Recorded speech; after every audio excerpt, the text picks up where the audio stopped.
Welcome, brothers, sisters, working class heroes. This is The Rick Smith Show. Thanks so much for being here today on the big program. Lots to get to lots to talk about. Interesting day of emails from folks on some extremes. And I'm still trying to figure out how you bridge this massive divide between the people who think Joe Biden is going to be the savior and the Antichrist. I'm trying to figure out, because I see Biden as the middle choice. I see him as the middle of the road, maybe leaning a little bit to the left. I think he's going to do some pretty good things on labor issues if he can. I think there's some good opportunities, but I got a couple of emails today that just, wow. It really just...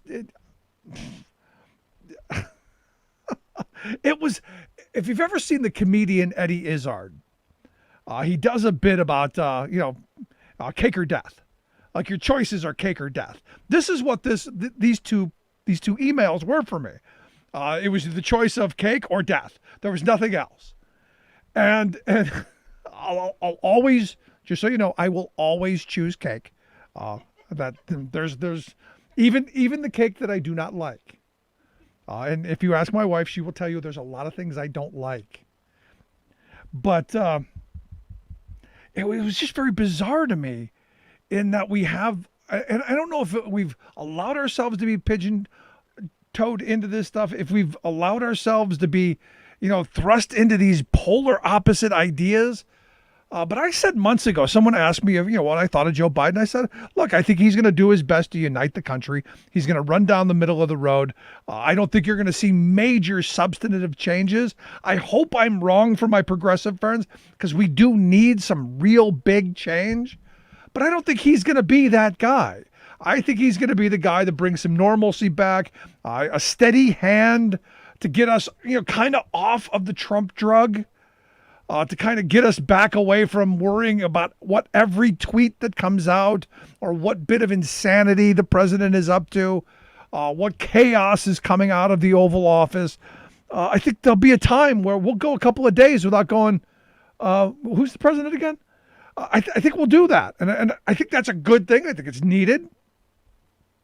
But I don't know that he's going to be the radical figure either of these emails thought he was going to be. I had one person telling me that, Joe Biden's going to start a bunch of wars, because, he's in the pockets of the defense contractors. And it was just all this horrible stuff. And I'm going, but that's not really who, really? And then the other person was, we're going to get all of these, healthcare for everybody and free education and all this stuff. And I'm going, I don't see that either. Ultimately, I think Joe Biden is the guy, and I've said this from the beginning, who will listen to us. If we organize, if enough of us come together and say, look, we want something, major labor law reform, education reform in a certain direction, debt forgiveness with some fixing of education down the road, I think he will listen, and I think he will go in that direction. But we still don't know what kind of Senate we're going to end up with. We still don't know what Senate he's going to be saddled with. Will it be a 50-50 Senate? Will it be a 49-51 Senate? Will it be a 48-52 Senate? We don't know. We'll know January 5th, hopefully. We should know. We'll know that. But what's possible is based on what we can get out of the Senate. And even then, I don't expect radical change coming out of the Senate, even if the Democrats do have control, because there's still some very moderate Democrats. Joe Manchin is still the senator from West Virginia. So any of your hopes and dreams of any radical change dashed immediately, because I could see Joe Manchin going, well, you know what? It's time to become a Republican. And throwing all of that out the window. I know. How dare I say such a thing? But I can see it happening. I can see him pulling a Jim Justice. Sure. So I'm looking at this and I'm just, figuring out how we come to some middle ground. Because, I saw this video today, and it was a business owner in Michigan who had crashed a newscast. There's a guy ready to go on air and give his newscast, and he's in the background, and I'm sure everyone's seen it. And he clearly wants to complain and carry on, about tyranny and fascist dictatorial rule by the governor. But what he really was complaining about, while he was trying to use the buzzwords and all of the things that the right wing have programmed him to spit out, what he was trying to say is, I need help. What he was trying to say is, I need to support my family.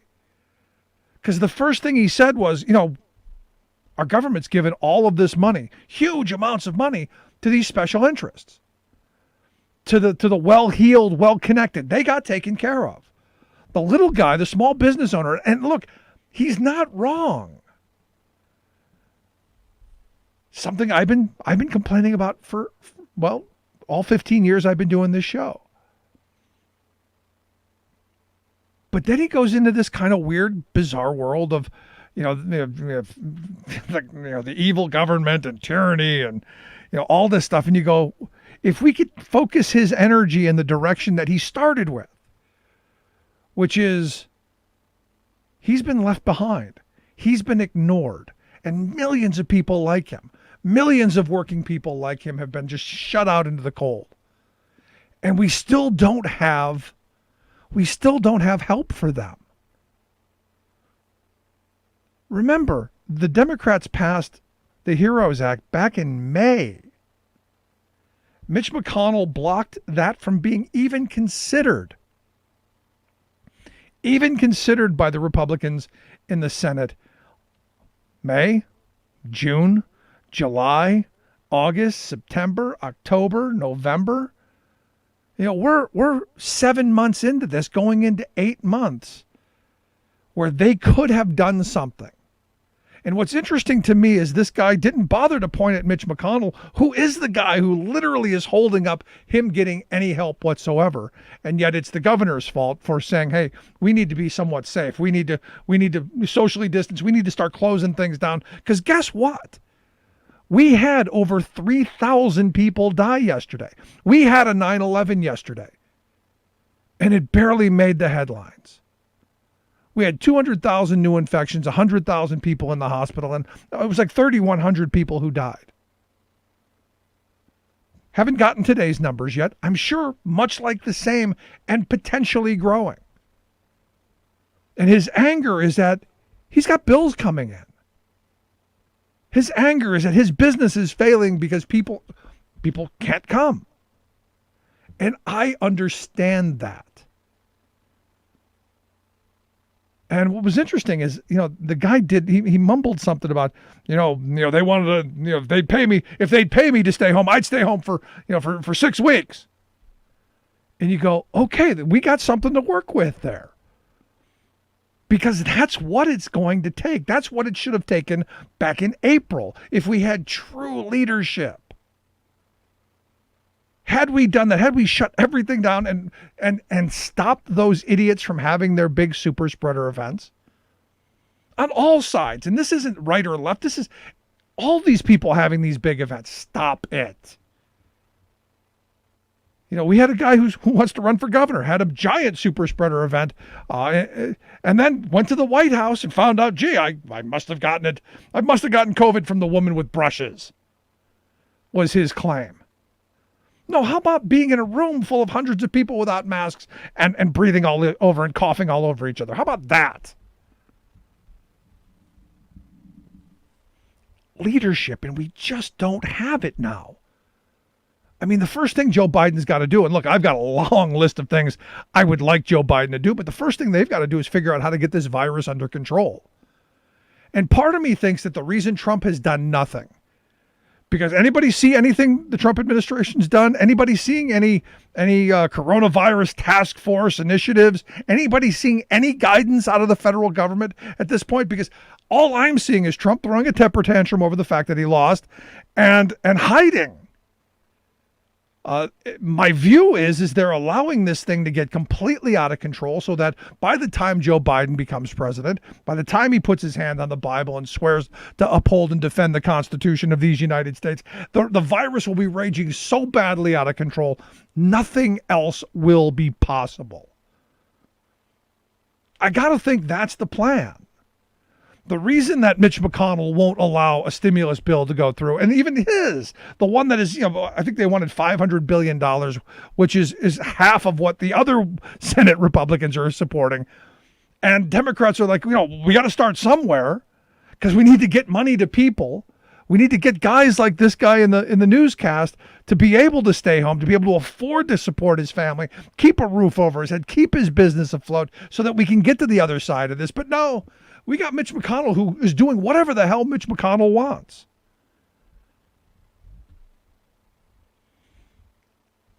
And this is just one of those moments where you go, I get the divide. I get, half the country thinks their guy won, and he lost. He lost by an enormous amount. 7 million votes he lost by. He lost 306 to, 232? That's a butt whooping. And yet you've got Rudy Giuliani and the clown car of crazy marching around to all these states, making some of the wildest, most insane accusations. And there's part of me that goes a couple reasons. One, they're doing tons of fundraising off of it, making tons of money off of this. Two, obviously list building for the next campaign, because I do think Trump is going to be in the state of perpetual campaigning for the next 4 years. But more importantly, sucking all the oxygen out of the room so that we're not focusing on the fact that we had a 9/11 yesterday. More than 3,100 people in this country died from the virus that decent leadership, mediocre leadership could have dealt with better. And people have just moved on, I guess. I guess we've got the fatalist mentality. It's absolutely crazy. And now we see, because remember, Donald Trump was all about the heroes. All about the heroes. He said, a while ago that federal employees, the heroes, the people who, served on the front lines during the pandemic, they were going to see a minuscule boost in pay next year. Evidently, he has backtracked on that. And the union that represents the federal employees have called it demeaning, dishonest, and cruel, and I agree. But this is what the Senate Republicans and Donald Trump have cooked up as they look for the fiscal 2021 appropriations bill that is going to take that 1% raise away and freeze it.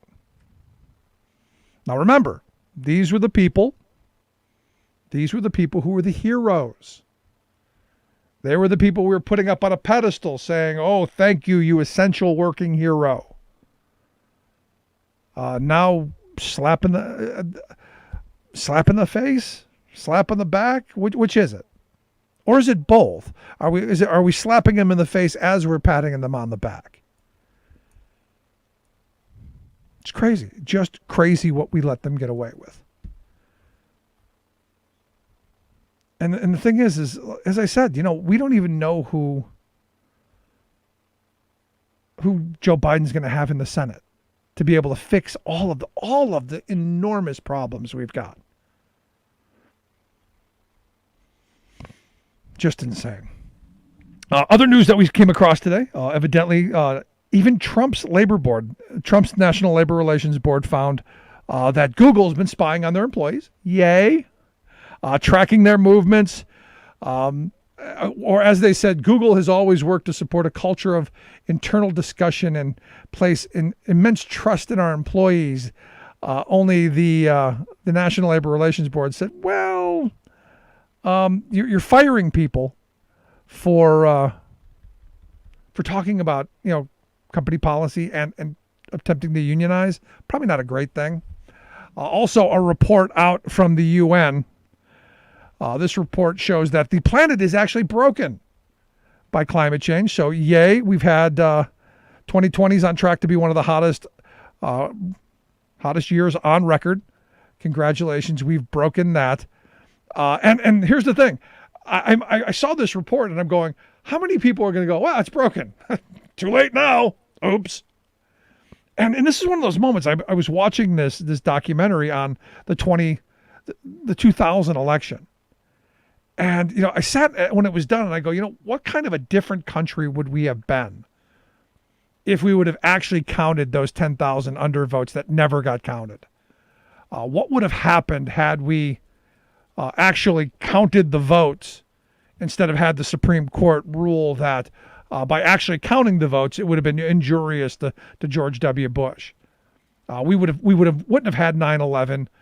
We wouldn't have squandered a massive surplus. We wouldn't have done any of those things. We would be a different country, and there probably wouldn't be a Trump. So I guess thank you, 2000, for Sandra Day O'Connor. Thank you. And it got me thinking that, they were talking about how Al Gore responded to the Brooks Brother riots and how, basically the Bush campaign sent out all of their staffers and their operatives to basically riot in Miami to stop the votes from being counted, and how Gore chose not to allow Jesse Jackson and the Rainbow Coalition to go and protest and counter-protest because there might be violence in the streets. And this is one of those moments where you go, this is why Democrats lose.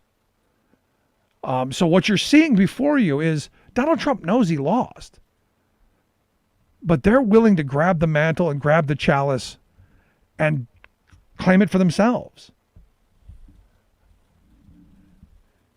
We've got an interesting couple years ahead of us. And by the way, the other good news, the S&P 500 set a second straight record. So while families are struggling to make ends meet, pay the rent, keep food on the table, our Wall Street folks, they have never been happier.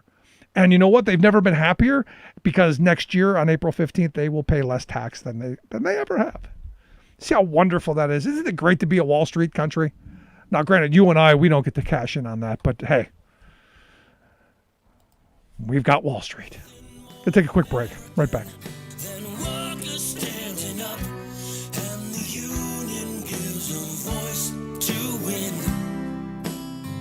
On the Rick Smith Show.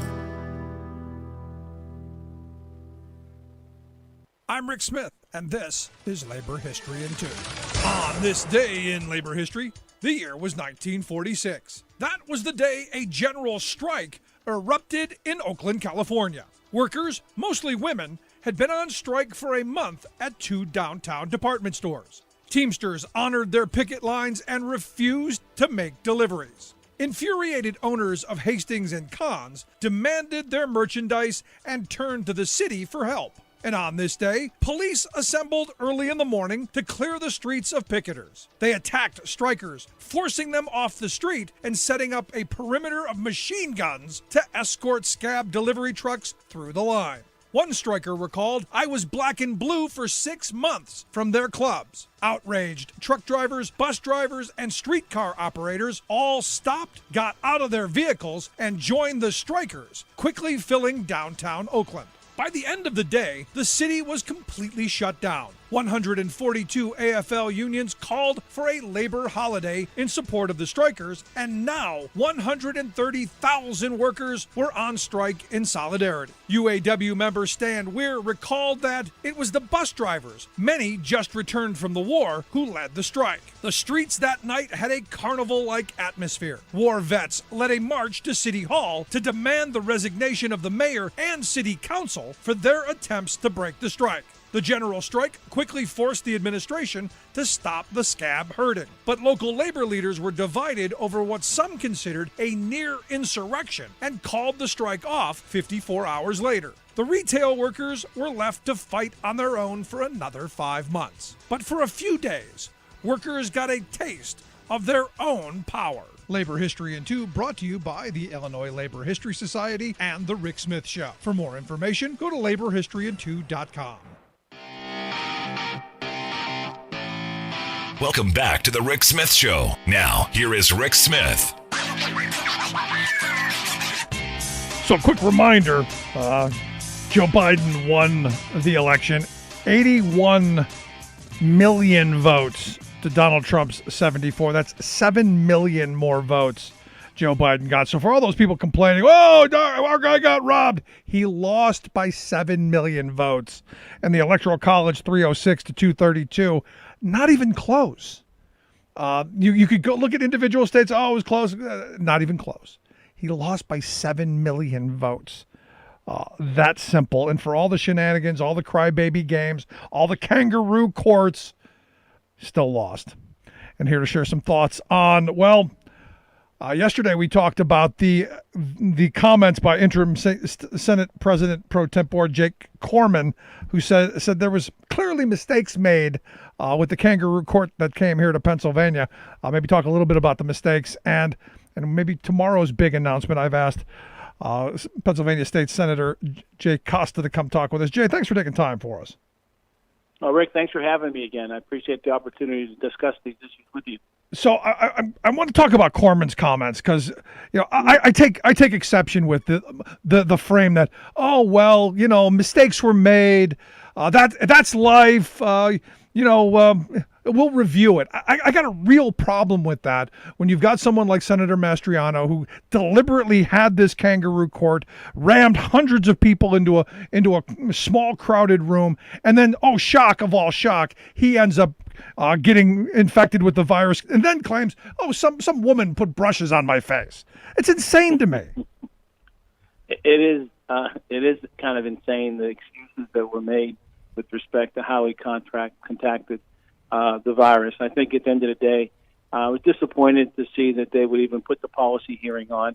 We raised issues about it before the hearing took place, claiming, and rightfully so, that it was nothing but a political event for the Trump campaign and Rudy Giuliani to come and continue to make unfounded claims about our electoral system here in Pennsylvania. Our election was done fairly. It was done equitably, with integrity, and so many people worked so very hard to make this thing work. And it's just so disappointing that they would do everything they can to undermine it. With respect to the having the policy hearing and the circumstances around it, having people sitting up on the front table, none of whom, most of the time, not wearing any mask, cramming 150 maskless people into a small ballroom, openly defying the governor's recommended orders with respect to the 10% of the size of the room.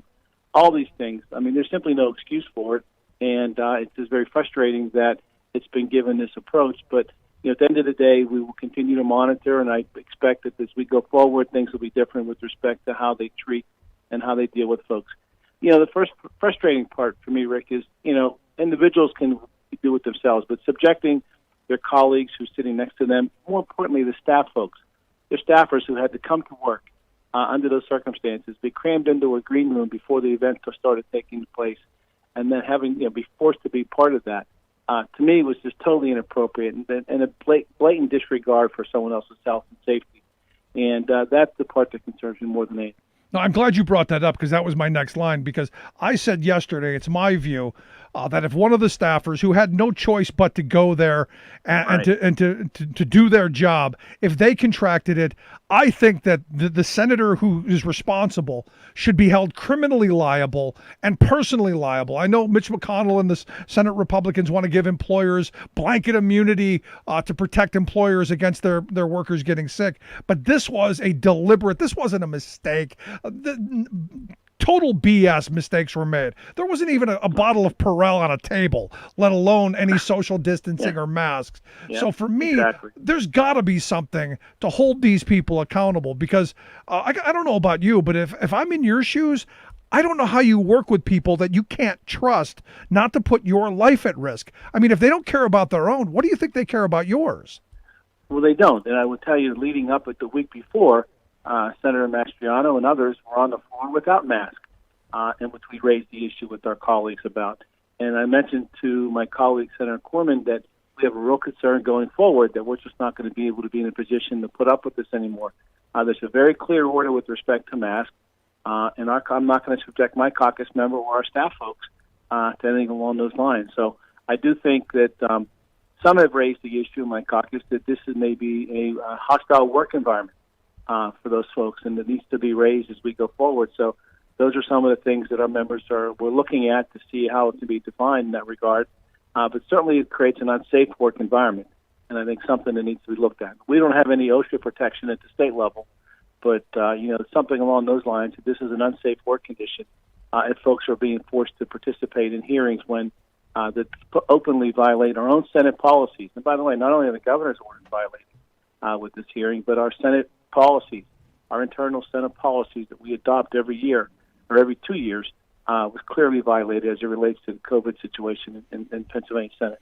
Yeah, I mean, and you brought up another thing that's on my mind, and it's been on my mind for a while, because Pennsylvania state workers don't have OSHA protection, which is why I'm a big fan of pushing forward with the Jake Schwab worker safety bill that's been in front of the House for several years now, and something I think that needs to get pushed forward. And especially now in light of what we're seeing here taking place in Pennsylvania by our own lawmakers, quite frankly. I got to tell you, I just don't know how you deal with people who don't respect themselves, let alone you. I don't know how you get through this, but we're in this situation where we are, and ultimately it's going to come back to us, the voters. And we're in this polarized world where simple, common sense, logical safety precautions are now political statements. Would you have ever imagined that we'd be in a place where simply putting a cloth over your face when you're near someone else, basically saying, "Hey, I care about you," would be a political statement? Yep, it's frustrating that that's the case. And what's more frustrating is that you have leaders who profess that they should follow the Constitution and everything else. These are the folks who are openly encouraging people to defy these legitimate, thoughtful safety orders that are in place that are essential for people's well-being. That's the amazing part to me, that's kind of where we're at. But I would never envision that people would be taking the position that they do. But again, it starts at the top, and leaders across the country and in our Commonwealth that openly defy these orders and encourage people to do the same. Yeah. And then at the end of the day, those are the very same people who end up with the virus and end up creating events that spread the virus to other people, sometimes people who, as I mentioned earlier, are required to be in a workplace that's more of a petri dish for COVID-19. Yeah, and sadly, someone like Doug Mastriano, Senator Mastriano from Franklin County, which is just down the road from where I'm at, is going to probably be one of the front runners for governor. So I hope people will remember come 2022 when the governor's race happens that it was this wasn't a mistake. It wasn't an accident. He chose to put people's lives at risk. Not caring about his own is one thing. I don't care about him. But the fact that he doesn't care about anyone else, that should speak volumes. And I hope voters will remember that come 2022. And Rick, they should remember that he had a blatantly open political process, political hearing, under the guise of a policy hearing, which there were hardly any words uttered about what we should do going forward. That's the purpose of our policy hearings. These guys utilized a Senate policy hearing, taxpayer dollars, taxpayers' expense, and then utilized it for a political purpose. That was offensive as well, let alone what he did with respect to exposing people with regard to the virus in that situation. So when you think about it, it's incomprehensible that these two things occurred at the same time. And yet people showed up and were participating.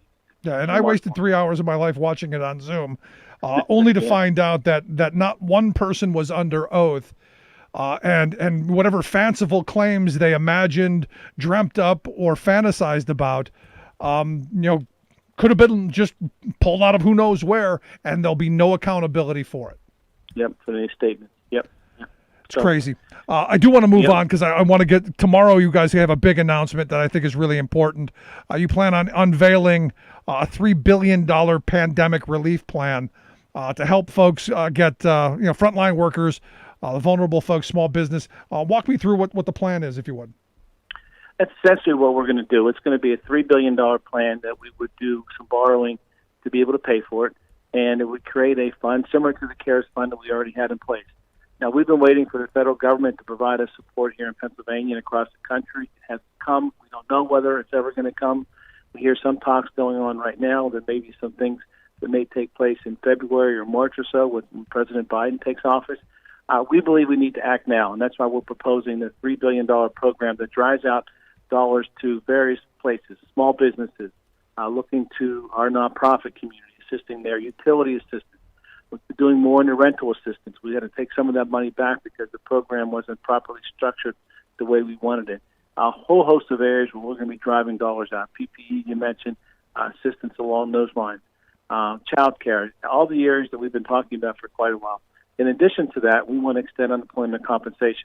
Not knowing what's going to happen at the federal level, we know that unemployment comp, the PUA program and other programs for the gig workers and independent contractors, that program ends, I think a 13-week extension or whatever ends at the end of December. We're trying to add 6 more weeks to both of the programs that are there to give people the support and help that they need to help transition into the springtime. Until we get to a point in time where we may have an opportunity to have the vaccine in place to be able to treat the virus. So we're going to continue working along those lines, and I think that's what's important. But we recognize that there's a tremendous need for dollars to get into the hands of small businesses. We're recommending, I think, $300 million simply just to what I'll call the hospitality space, which covers a number of areas. Rick, they've probably been hit the hardest, and we have to take steps to assist them. We have to take steps to help our schools that had to take different things with respect to the mitigation they had to do with regard to working with school buses, for example, outfitting them and outfitting classrooms, creating more classrooms, all those things that our school districts have to do. Child care we talked about. Nonprofits have really been hit without the opportunity to participate in any other previous type of grant programs, either at the state or federal level.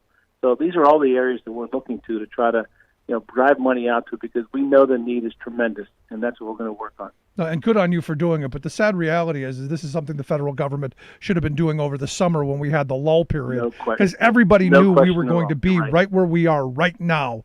Yesterday, we had 3,157 people die from this virus. We had a 9/11 yesterday, and it was barely covered, and our president didn't talk about it. We had over 200,000 people infected, over 100,000 people nationwide in the hospital because of this. We've got ICU wards completely jammed. Our healthcare system is overtaxed.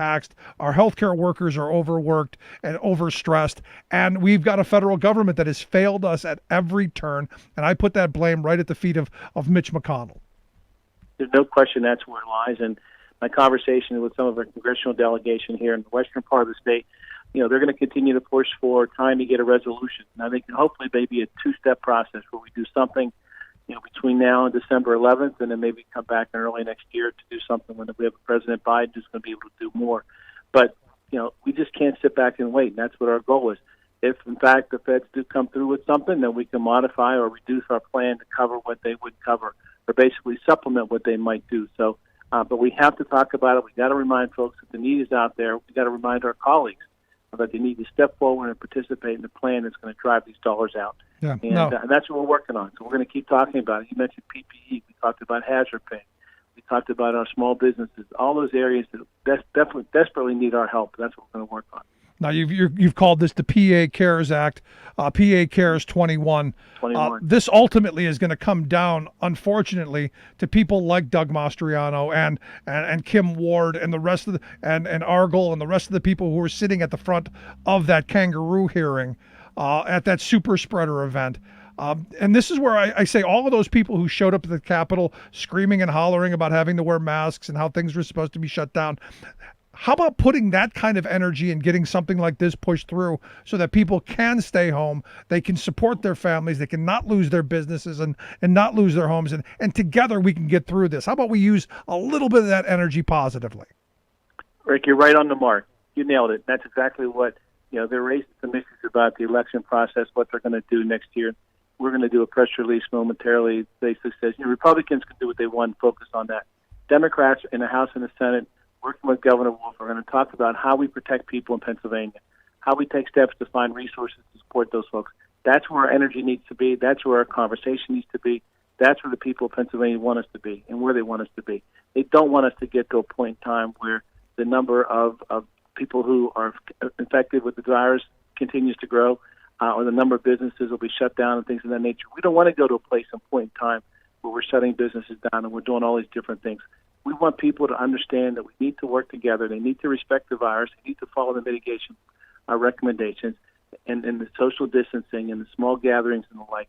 If we do that, we can work together to beat this thing back and not get to a point in time where we were back in April and May when we were dealing with the shutdowns and having all those difficulties. Yeah, but people need to participate, understand what we need to do, and that's what we're focusing on. yeah, but Senator, I mean, back in April, you're talking the highest day we had was 1,000 people dying a day. We're triple that right now. Things are I raging get it. out Yeah. of control. We've got a federal government that is doing absolutely nothing. In fact, and they're doing worse than nothing. They're distracting with all of this fanciful claims of voter fraud and all of this nonsense with Giuliani and his tantrum car running around. While this thing is raging out of control, I've got somebody who's an expert in this telling me that we could be losing by inauguration day 4,000 people each and every day. Yeah. Well, I think in Pennsylvania, the projection from Dr. Levine to us earlier today on the call was about 18 to 19 thousand deaths in Pennsylvania by mid to late March. That's incomprehensible that's kind of what we would be over the course of the next 3.5 months.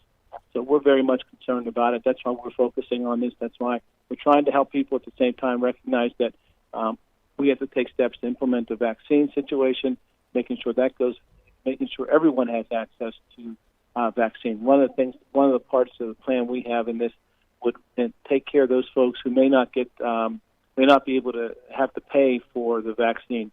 Right now, it's my understanding Medicaid, Medicare, and folks with insurance would be covered. We want to ensure that nobody falls through the cracks. So some of the money we're putting aside to help people, uninsured folks who would have the ability to get the vaccine as well.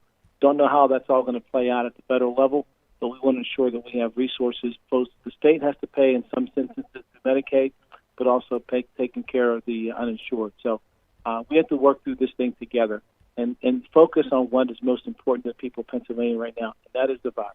There you go. And we're going to keep talking about it, and we're going to keep working and take steps to do that. That's what we're going to do as we move forward.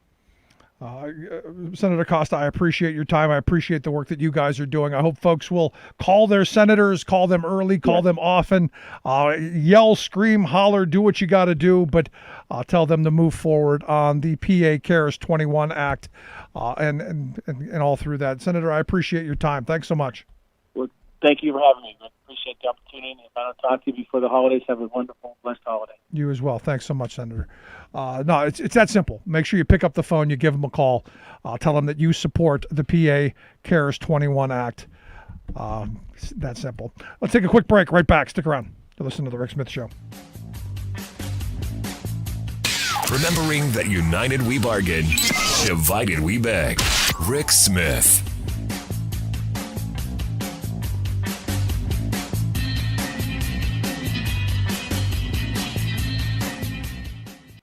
I'm Rick Smith, and this is Labor History in 2. On this day in labor history, the year was 1833. That was the day that the Oberlin Collegiate Institute was founded in north central Ohio. Today, it's known as Oberlin College. The college was the project of two Presbyterian ministers, John J. Seifert and Philo Stewart. Their goal was to form a college based on Christian principles. In the early days, tuition was free and students were expected to give their labor to help sustain the school and community. The college motto, learning and labor, harkens back to that time. From early on, the college was different than many other institutions of higher learning of its day. In 1835, Oberlin became the first predominantly white college to admit black male students. 2 years later, Oberlin broke new ground again, letting in women and becoming the first co-ed college in the nation. By opening its doors to black and women enrollees, Oberlin gave these students a chance to study and pursue careers that might otherwise have been closed to them. By the turn of the 20th century, 1/3 of all black professionals in the United States had graduated from Oberlin. In 1862, Mary Jane Patterson became the first African-American woman to earn her bachelorette degree from Oberlin. She became a teacher and principal. Another black graduate, John Mercer Langston, would become the first black lawyer in Ohio and first black congressman to represent Virginia in Washington, D.C. Oberlin College was also known for its stance supporting the abolition of slavery and later supporting civil rights. The school was a stop on the Underground Railroad, which helped enslaved people escape into freedom to Canada. And to this day, the Oberlin community is still on the cutting edge of opportunity and change. Like what you hear? Check out more at laborhistoryin2.com.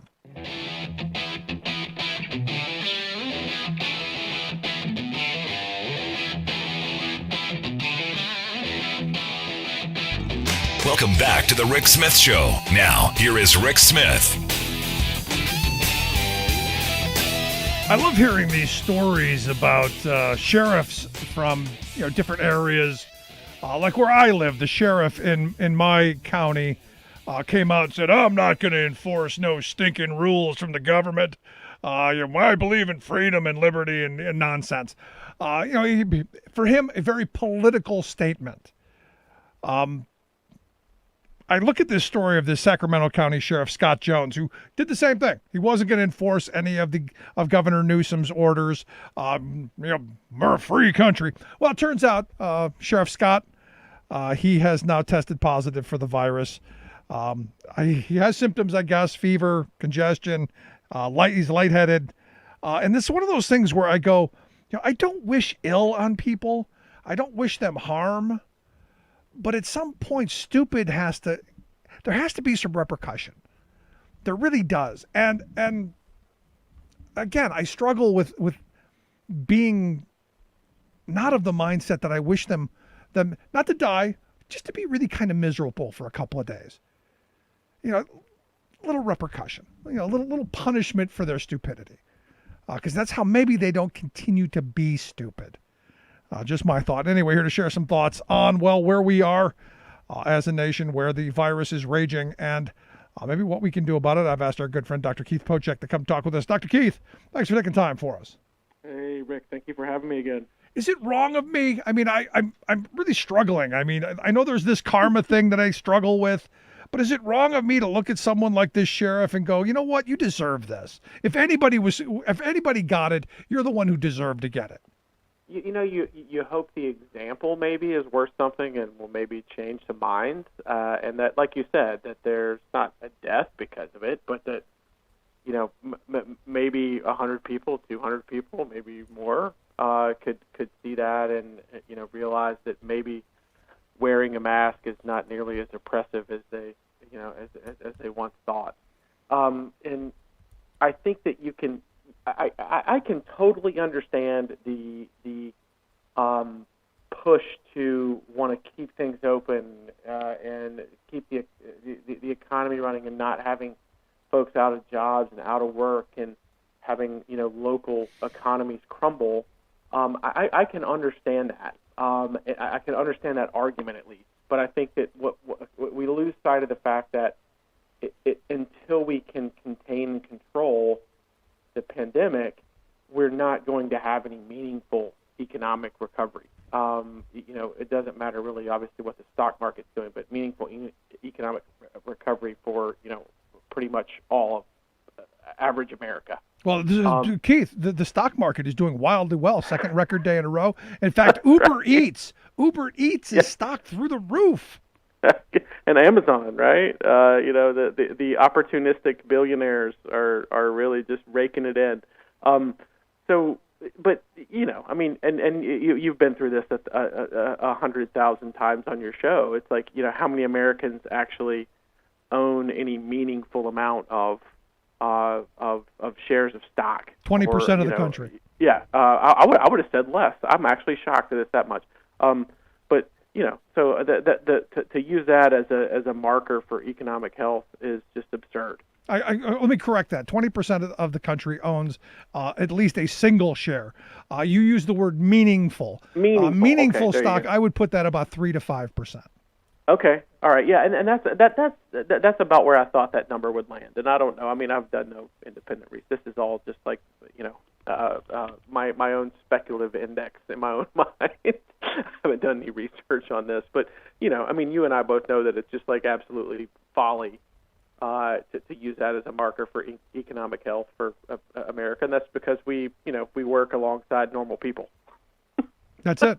No, and I've got 401k, I've got an IRA, I've got those things. I don't own a single share of stock.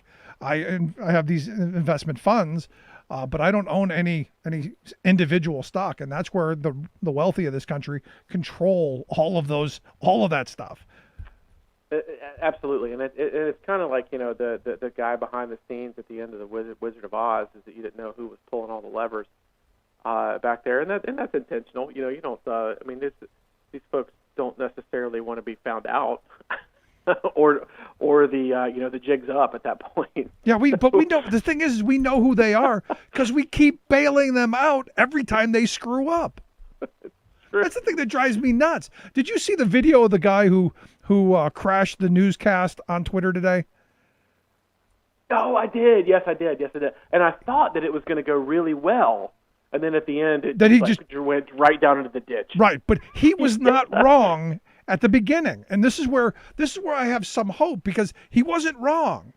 We continually to bail out the people who are the most connected, the most well-heeled, and people like him and you and me, we end up getting screwed. Now, like you said, he took a bizarre turn. You know, it's all, you know, tyranny and, you know, anti-government, and it's all that because that's all he's been spoon-fed to regurgitate. But, right. You know, his anger is real and rightly placed. Exactly. I think the awakening was just like this beautiful thing, and then like it kind of just devolved back into the. Well, he didn't know where else to go. Yeah. So, but still, yeah. It's just like, okay, all right, maybe there's some that we can save, you know. And you know, we'll see. And you and I have talked about this like so much. This chasm between urban and rural America. I mean, I think if you could say black and white America, gay and straight America, Christian, non-Christian America, and you could divide this country in so many different ways. But I think that the widest gap, and the widest gap, honestly, I think, is urban and rural America. I mean, that's, you know, and how we can put those two pieces back together. If anyone can solve that, you know, that's going to be the answer. I mean, that's going to be the answer that's going to, you know, that's actually going to to save the country. Because at this point, you know, I talked to my wife, and I'll bring up the fact that I'm just not sure there's a square inch of common ground left anymore. You know, like, is there somewhere we can land? Can we land on, you know, truth, facts, the rule of law, human rights, workers' rights? I mean, is there, you know, Western democracy? Can we land anywhere that we can just like shake hands and agree and say, all right, we got something to build on right now? And is that there? It doesn't seem like it. I have argued that the day after the election, I took to running a picket line.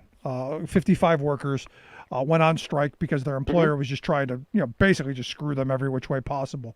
And they said, we're just not going to take it. And the day of the election, they voted to go on strike. The next day that night at midnight, they went on strike.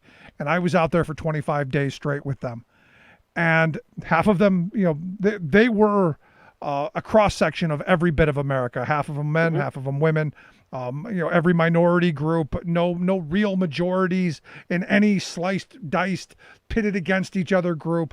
And they all had their differences and they all had their little cliques. But the one thing that drew them together was they were fighting the right fight, the righteous fight against the greed of this multinational corporation to get them the health care that their families needed and the wages that they needed to support those families. And for me, that's the point where I think if we can figure out how to get people to coalesce around the idea that work has dignity, it should be rewarded, and we should all have some bit of health and retirement security, I believe that's a starting point. 100%. And you know, and I think that a lot of times the times in which someone lives is going to potentially dictate where they are on the political spectrum, and it's not really so much that maybe they changed versus the pendulum was at a certain point. And right now, you know, the balance of, because capital and labor, I think, and this is going to obviously make me sound like a Marxist, and I don't care, but the balance of capital and labor at this point is so far out of whack and so far favoring capital that, you know, the pendulum has got to, it's absolutely going to swing back. And I think that, you know, in my mind, these violent swings are harmful. At least what I've read in history, when you look at the history of Russian Revolution and Soviet Union and I mean, the swings that are like huge and violent actually cause a lot of damage. I mean, look what happened after the Bolshevik revolution, and you thought, hey, the workers actually are going to take control of things, and then what happens is that you wind up actually giving the state far too much power, and you get corruption that's baked into it at that point, and look what happened. So I mean, I think that it's easy for me to say, someone who sits in a comfortable position, that it's better to sort of nudge things along as opposed to deal with these huge violent political swings. But I still think that that's the way things have to go. I mean, I think things have to got to be pushed back towards the center and towards the center left for us to get to a point where average working laborers and Americans are can have a life that's a meaningful and reasonable and American life. Yep. That we all define as an American life. No, and we need a Republican Party that returns to sanity. You think of Abraham Lincoln, who said labor is prior to and independent of capital. Capital is only the fruit of labor and could never have existed if labor had not first existed. Labor is the superior of capital and deserves the much higher consideration. You had Dwight Eisenhower, a good socialist Republican president who supported labor unions, supported a higher minimum wage, actually said anyone who comes out against Social Security, labor laws, or the Farm Bill or unemployment, they'll never be heard from except for a handful of oil millionaires and rich politicians. Their numbers are negligible and they are stupid. Sadly, stupid has been running the Republican Party for far too long. It's amazing, and I think I mean, they've been geniuses in the way that they play on emotion. Obviously, they play on some preconceived bigotry, and this is going to be construed by a lot of people for me to say that Republicans are all bigoted, and that's not the case. But there's certainly a layer of that that's just baked into it, and Republicans are just the Republican Party has gotten really good at attacking the reptile brains of people. And that's not saying that that their followers only have reptile brains. By reptile brain, I mean the bottom of Maslow's hierarchy. The bottom, that's right. Like down around the hippocampus and the limbic system of the brain, where emotion is what's driving your decision making. Safety and security.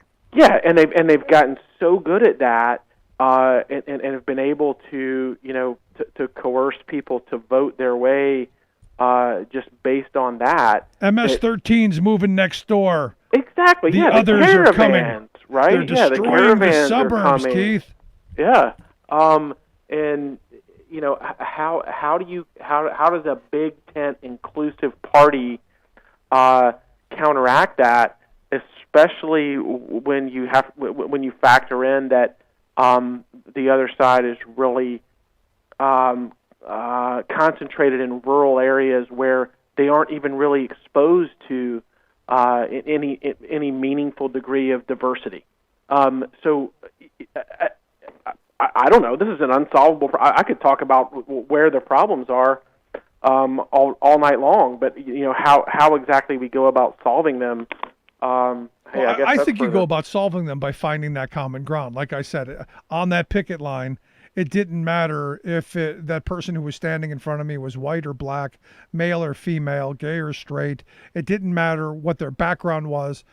They were all there to fight the good fight, the righteous fight of making sure that all of their families, regardless of their political ideology, who they voted for, or if they bothered to vote at all, it was about making sure that they could support their family. And to me, it goes back to the James Carville bit. It's the economy, stupid. Yeah, and I saw a lot of your photos. I retweeted, and I enjoyed your kind of documentary you did on Twitter with that strike. What was the name of the company again? I don't want to. Navistar International. They're a parts company. Right. And I didn't want to. I didn't want to botch that, but it was incredibly diverse. It was just a pretty spirited thing to see, especially now when collectivization has has become such a has drawn such negative connotations among so many different people. I mean, I hope it gets reawakened. And in healthcare, it's non-existent at this point. And you and I, many times we've talked about that before and why that is. But it was just it's nice to see regular, normal folks from different backgrounds just kind of coming together on the fact that, hey, I put in my time to pay the bills and put the food on the table and hopefully have a week or two of vacation and just live what I thought was going to be the American dream, right? Yep. That all of us, kind of idealized as we grew up. No, and for me, that's the start of this, recognizing that all of us have the same wants, the same needs, the same concerns, and that we're fighting a common fight. I think that is the beginning. And I think Joe Biden, one of the things that I'm very hopeful for is that Joe Biden will push some very good labor law reform with executive order if he has to. But I'm hoping some legislation comes. We didn't get it under Obama, and we got just decimated under Trump. But I'm hoping that more workers have the ability to join and form unions and be able to get into that righteous fight. Because I believe we're in this moment because so many people are struggling, and we've been put into this kind of a hunger game where this is mine and I don't want anyone stealing mine, and all you others go away. That's destructive. The second we can start saying, no, you're not the problem, these huge multinationals, these people who are robbing us blind, they're the problem, and focusing that energy in a more positive direction. I agree with you. I mean, I think that it's just a prosperity, does not have to be a zero-sum game, and I think that's a big stumbling block for a lot of people. It's just that, this is mine, I earned it, I don't want to give away tax money. I don't want to, I don't want illegals coming in. I don't want this. I mean, there are a million ways that you could, if you watch enough Fox News and curse the ways that your tax money are being diverted away from you to people who don't deserve it. And that's, that's where. Yep. The Republican Party obviously lives. They have been absolute masters. You're absolutely spot on. But Keith, I appreciate the time. It's really great. I appreciate you taking some time for us, sharing some thoughts. Always great having you on, man. For sure, man. I'm sorry we didn't get to talk about any, COVID stuff, but hey, we'll get to it. I always wind up diving deeper into the meaning of life. Good stuff. Thanks so much. Our good friend, Dr. Keith Pochek. Quick break, right back. Stick around. You're listening to The Rick Smith Show. Remembering that united we bargain, divided we beg. Rick Smith. I'm Rick Smith, and this is Labor History in 2. On this day in labor history, the year was 1916. That was the day that 7 Australian members of the Industrial Workers of the World were sentenced to 15 years in prison for their anti-war efforts during World War I. Other IWW members were sentenced to as many as 5 and 10 years each. The IWW had led the way in protesting the use of the draft, or what was called conscription during World War I. On August 10th, 1914, the front page of the Australian IWW newspaper, Direct Action, had declared war. For what? For the workers and their dependents, death, starvation, poverty, and untold misery. For the capitalist class, gold, stained with the blood of millions. Riotous luxury, banquets of jubilation over the graves of their dupes and slaves. An Australian Wobbly leader, Tom Barker, had urged, let those who own Australia do the fighting. Put the wealthiest in the front ranks. The middle class next. Follow these with politicians, lawyers, sky pilots, and judges. Answer the declaration of war with a call for a general strike. Barker was arrested and jailed more than once for his stance on the war. In 1916, Australians had grown increasingly weary of the fighting. They voted no in a referendum on the continued use of conscription. That September 1916, the government raided IWW offices and arrested key leaders. The leaders were sentenced to long prison terms. 9 months later, the IWW was outlawed in Australia. The membership rolls were made available to employers who blacklisted anyone on the lists. Continued involvement in the IWW could result in 6 months hard labor in the work camps. This government oppression took a sharp toll on the union. But to its credit, the IWW still exists in Australia to this day. Many years ago, literary critic Dorothy Parker skewered an unfortunate author with her sharp wit. "This is not a novel to be tossed aside lightly," she said. "It should be thrown with great force." That's how a lot of us feel about this presidential election year, distinguished by an incumbent who is so self-centered, incompetent, and both mentally and morally unsteady that he's more dangerous than a baby who's gotten hold of a hammer. He's been demolishing truth, shattering law, smashing rights, trashing the common good, and, well, generally eradicating the egalitarian principles that unify Americans into a functioning democracy. The worst, most divisive election ever, right? No, that honor belongs to the 1860 contest that Lincoln won, despite rabid racism, furious intimidation of voters, vicious personal attacks, and daily death threats, not only from the goofball Proud Boys of the day, but from public officials and establishment newspapers. If Lincoln is elected, a Virginia member of Congress told the New York Herald, "We will go to Washington and assassinate him before his inauguration." 10 southern states wouldn't even put his name on the ballot. Yet Lincoln stayed both calm and firm in a time of dangerous turmoil, and not only did he hold a bitterly divided nation together, but he expanded our democratic ideals and advanced the power of ordinary people to achieve them. He didn't just shout, "Make America great again." He did it. Indeed, he died for it. This is Jim Hightower saying, the point is that Lincoln did not preserve the noble idea of America by rewriting law, but by altering the culture, pushing the people themselves to act on their better natures. So, 160 years after that toxic election, here's another one, and there's no Lincoln in sight. That means we the people have to do the healing ourselves, based on our shared values of fairness, justice, and opportunity for all. Hightower's commentaries are brought to you by the Hightower Lowdown, the monthly newsletter with Hightower's take on what Wall Street and Washington are up to. For information, visit hightowerlowdown.org. Welcome back to the Rick Smith Show. Now, here is Rick Smith.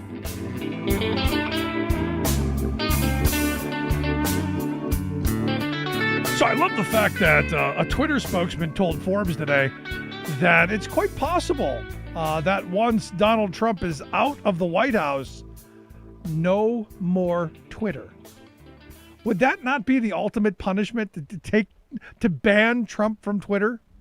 I think it would be fabulous. But he would probably end up over at Parler and all of the, well, what a horrible thought that is. Look, but hey, good, let him go. Anyway, lots to get to, lots to talk about. Very excited. My next guest, Sarah Burris, reporter over at Raw Story. Tons of news to get to. Sarah, thanks for taking time for us. Thanks for having me. Happy Thursday. Happy Thursday back at you. So, what do you think? No Trump for Twitter, or no Twitter for Trump? I like the idea of him turning to Parler, although one of the things that I saw today, I think, was a screen capture of somebody saying that Parler is no fun because they can't yell at liberals. It's like, well, I have a Parler account. I've gone on there, and it's really difficult to use. It's disjointed, and the people are just morons. Because I've tried to engage with people on a couple of levels, and it's just, never mind. When you signed up, did they ask you for your social security number? No, I would have never given that. Okay. Because one of the things is that Parler started by the Mercers, which is the same group for the, what was the tech group that was doing all kinds of data mining on the Trump campaign. So I'm always worried that there's a lot of collaboration going on here, and I'm way too paranoid about stuff like that. So I feel weird using Facebook anymore. But the thing about Twitter is that I felt it was such a catharsis to unfollow Trump. I did it. I can't remember what day it was. No, but we it talked was one about of those it. things and I was just like, done. I'm done. And I never followed him. I wish I didn't have to. I no, mean, no, the worst thing. I checked his stuff every day, but I went and I checked his stuff when I wanted to. Yeah. I don't have any notifications because I don't want you bugging me. I'm not going to be a slave to ding. Oh, here, quick, look at this. When I want to find something, I know where it is. I'll go get it. I'm a big boy. I can figure that out. That was the hard part, is that I needed the notifications for when I was working, but for some reason, the notifications for, having things timed on Twitter, you no longer could shut off when you did and didn't get notifications. So I would get it when I wasn't working. So then finally I just canceled notifications on my phone, and then it really just wasn't even popping up that much anymore anyway, because it just got to be so bad. I was like, I can't. Yeah, I'm really looking forward to a Biden administration to where I don't have to check someone's Twitter feed every day to see if the world's going to end. Hey, the president-elect just said to Jake Tapper this evening that he is not going to be making policy via tweet. Well, I'm shocked, literally shocked at that. Right. Let's get to the big stories. Project Syphilis. Veritas. Is there another word? I'm not buying the Project Truth thing because nothing they do is true. Yeah. But I guess the carrier, he could end up in jail for a year for this latest thing on CNN, right? Yeah. So a thing about hacking into a I guess nationwide, maybe even global news, daily news call with everybody in the country is that every state that people, that a caller is in has different laws about recording people. So like in California, if you record somebody without their permission, it's like a $2,500 fine and you go to prison for a year. Pennsylvania too. So, I mean, if all of these reporters were in different places and they were surreptitiously recorded by James O'Keefe, then those are each individual state would have to prosecute for under their laws. And so that's a whole lot of crime. Right, which is why you don't see Project Syphilis here in Pennsylvania, because this is a two-party state. Both parties have to know they're being recorded. And you can't do the kind of backdoor stuff that this group does and the creative editing that they do to create their fake narrative, which is why I believe nothing that they say whatsoever. They could drop the biggest bombshell in the world and I wouldn't believe it because I don't trust them. Their credibility is out the window. It's shot completely. So I didn't even pay attention to what the allegations were to begin with. I have no idea what they've dreamt up. I didn't even read it either because I knew it was going to be a lie anyway. But I just, it's, again, you feel bad for all of these people who have to deal with lawyers and they have to deal with, denouncing whatever was they tried to say, and they actually do have to watch it to figure out how it was actually edited and be able to release, PR statements about what really was said. And it's just such a hassle. So I feel bad for, the good people at CNN PR, who, by the way, are actually really good people. I love the PR department at CNN. They're good. So let's talk about another person whose credibility is shot, the governor of Florida, Ron DeSantis. Evidently a new report out saying that, surprise, surprise, he's lying to everybody about COVID. Do we need a report for this? Here's the thing. So this, the South Florida Sun Sentinel is the publisher of this. They sourced over 50 people. We're talking about doctors, public health officials, legislators, a huge swath of evidence. And this is not just like one story here about, DeSantis trying to quash any kind of actual reporting of the fatality numbers or the hospitalization numbers. This is literally every single thing that he has done from the beginning of the pandemic to the end, and all of the details in between. This is the story of everything. And it walks you through just this horrific way in which over and over and over again, he systematically instituted this base of fabrication. It was like policy. Lying became policy in the administration. And it was all for politics. He very consciously chose to lie to the people of Florida. And I would say everybody else in the country, saying, oh, Florida is safe, you can come here, and put thousands of people at risk millions of people at risk, thousands who probably died because they believed what he said. And it was one of those stories where, as I read it, I just kept getting angry, more and more angry, right? Like the rage was boiling. And I don't get that pissed off, like I'm pretty good about staying optimistic and thinking about the best of things. And this is one of those things that really gets to me when you talk about basically just mistreating vulnerable people, taking somebody's trust and just stomping all over it. And there are a lot of people who trust their leaders, who trust their government for one reason or another. And it made me so mad. And my house was already clean, so like kind of I rage clean, And I was just like, God, I can't even do laundry. Like I'm done. I did all my laundry yesterday. So I was just like, oh. Well, if you need some rage cleaning, we could use some help. Right. I need to clean out my fridge at this point. Like that's how bad it is. My office needs to be cleaned. No, but here's the thing. Look, I trust our governor. I think our governor, Tom Wolf, has done a very good job. I think he has. He's crushed it. He has. And your lieutenant governor. And our lieutenant governor has done a great job. I think our secretary of health has done a great job. I think they have done the best that they can do, even with the idiots that are running around like Senator Mastriano, who ended up getting COVID and going to the White House. Even in the face of these idiots and morons who keep screaming, "Oh, I'm not wearing no stinking mask," I think he has done a great job of keeping this state relatively safe, given the fact that we were so close to New York at the time and we didn't have the kind of massive outbreaks that everyone was predicting. And that's because of his leadership.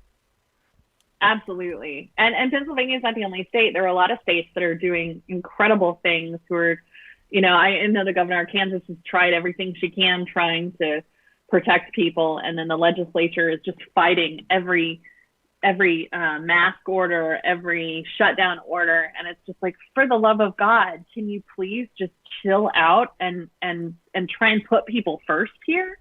Like this cannot be a political issue. Why has it become so politicized? Well, because it's an us them thing. This is the Trump effect. And that was so one of the interesting things. I don't know if you read one of the stories I did about Mary Trump today. She did this really great interview with The View. A lot of times when you see Mary Trump, she's on TV for like 5 minutes, and so she's really rushed to say things. She went into serious detail about the psychological impact of the Trump family. And one of the things that she said that is really impacting Donald Trump is that illness is kind of seen as a weakness, right, for him and for his family. So with her father, Fred Jr., alcoholism was a weakness. Well, now COVID has really become a weakness in Trump's mind. So wearing a mask, taking precautions, doing all of the things that we're supposed to do to be safe is seen as a weakness in his eyes. But that's not just Donald Trump. I think that's the male mentality anyway. I mean, because look, if I'm not amongst a whole bunch of people, I'm probably not wearing a mask. If I'm out in the yard by myself, I'm not wearing a mask. Right. I don't know what that is, but I think it's a male thing more than it's just. Well, wearing a mask really sucks. I don't know about you, but it makes me really claustrophobic. It's hard to breathe. It really sucks. And I spend a lot of time inside because I don't want to, have to wear a mask when I go outside. And so I do a lot of stuff in my car, right? Like that's the exciting thing I do for the day is go for a drive. And I live a crazy life. And so it's really a pain in the ass and it's horrible and it sucks. And so I don't necessarily think it's a male thing. You see a lot of women in grocery stores having fights with managers, over the mask thing.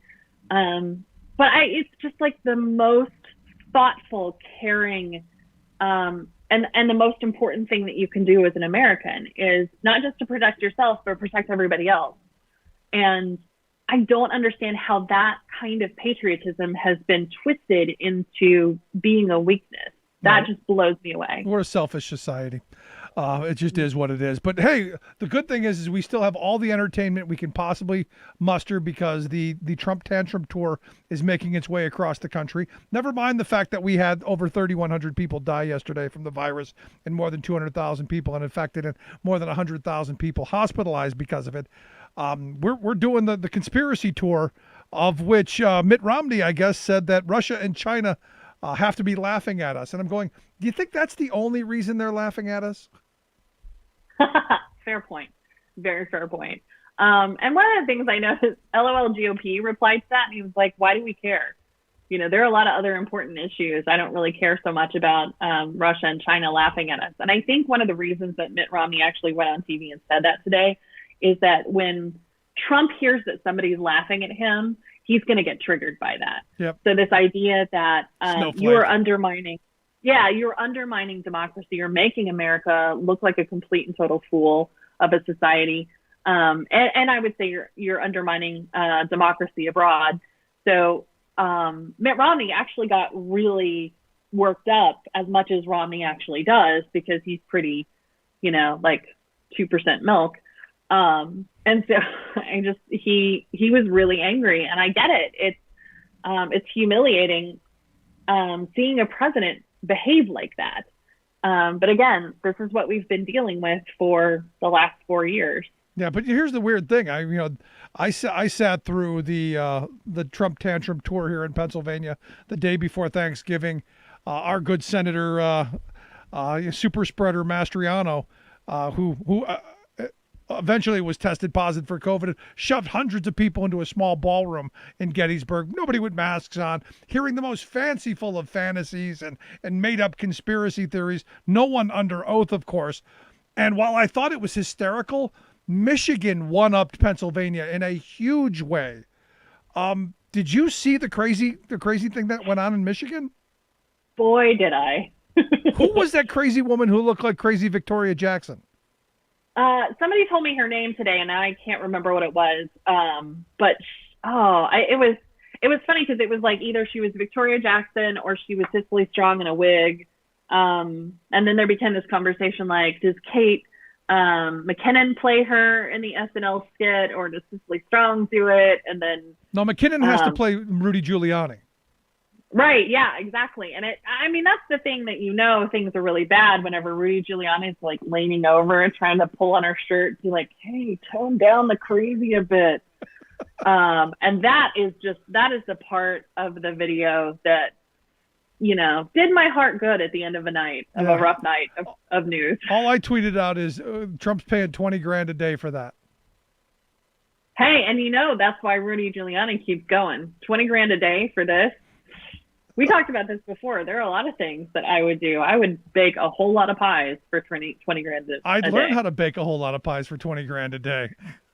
But also during the hearing, you had someone who said that there should be photo ID because all the Chinese people look alike. Yeah, and made some comment about how whether a show or the whole statement was really, really racist. And then it sort of sent me down this path of intellectualizing this idea where it's like, why again do we have this argument over voter ID? It's not like the voter books with everybody's name on it has a photo of them. Right. Like you could get some person to get a fake ID and just be like, here you go. No, and to highlight your point, in Pennsylvania here, when we because we passed it here in 2012. In fact, our Speaker of the House said that the only reason they passed it was so Mitt Romney could be elected president. But our state Supreme Court chucked it out. And at the beginning of the trial, as in most trials, they come up with a stipulation of fact. And the Commonwealth, under Governor Corbett at the time, said that there had never been a case that voter ID would have stopped. There's never been anyone who's ever been convicted of voter fraud that voter ID would have stopped. They didn't know of any cases that existed, but they did it anyway because, well, it might happen someday. So again, this is a solution in search of a problem that has never existed, but they had to do it anyway. And it's such a pain in the ass. And it's frustrating, and I feel like that's one of the things that we should really talk about when we talk about a new Voting Rights Act. I think we should give Republicans the option. If you want a national voter ID program, then that's cool. You just have to make sure that every single person in the United States has a voter ID before that election can be held. And until everybody has an ID, then nobody can, force somebody to use a voter ID, a photo ID for it. I've always said that, I've always said we should be just using our social security number. And I know it was never set up to be a personal ID number. It's what it's morphed into. That seems to me, everyone's got one. That's the way to go. Now I know, we could look it up and we could vote for dead people. There are always going to be things irregularities and things that pop up. But to me, that's a starting point. But here's the thing. Nobody does anything like this. They don't try and vote illegally. Well, we had two cases here in Pennsylvania. But 2 cases out of how many million? A guy thought his son was going to vote for a Democrat, so sent his ballot in illegally, and another person voted for their dead mother, a Trump supporter. So we found 2 cases. The problem is for Trump supporters, they were on your side of the aisle. Yeah, and even the people who don't know what these laws are, that's the thing that really makes me sad, is that they throw the book at these people who didn't know that they weren't supposed to vote, or Texas, the woman who was sent back to jail for 5 years because she didn't know that a felon couldn't vote, and so she showed up to the polls and they just handed her a ballot.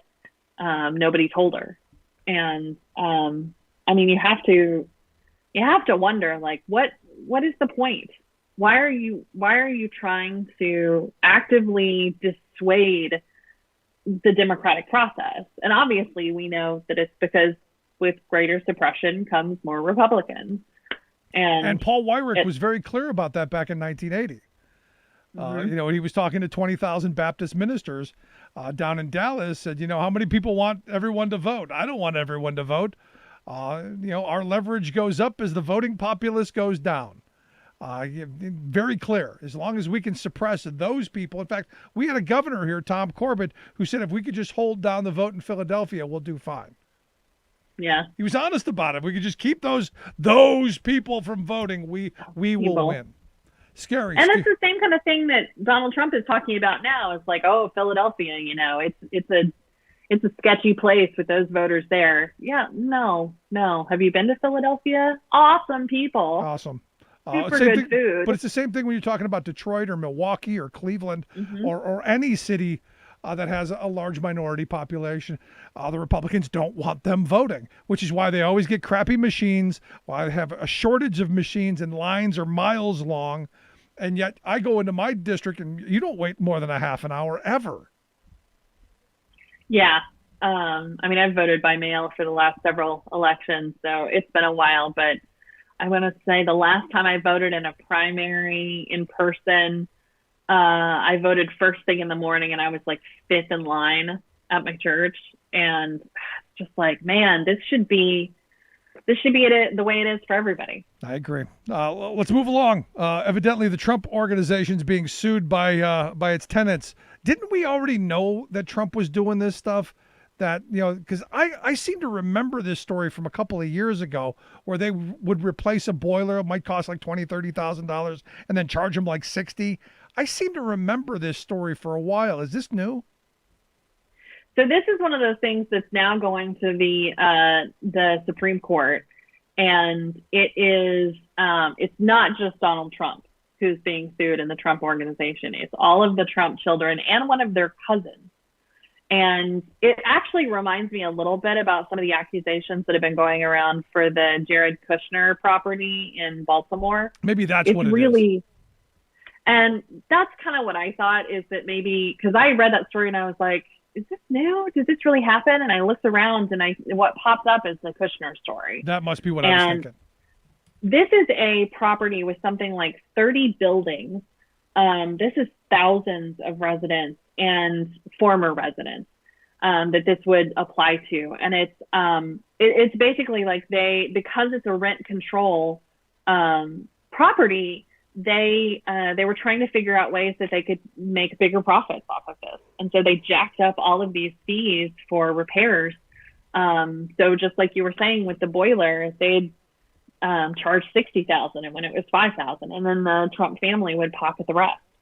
And it's just, these are things that are very clearly outlined in the law, in renters law, that says that you can't do this stuff. And of course they did it.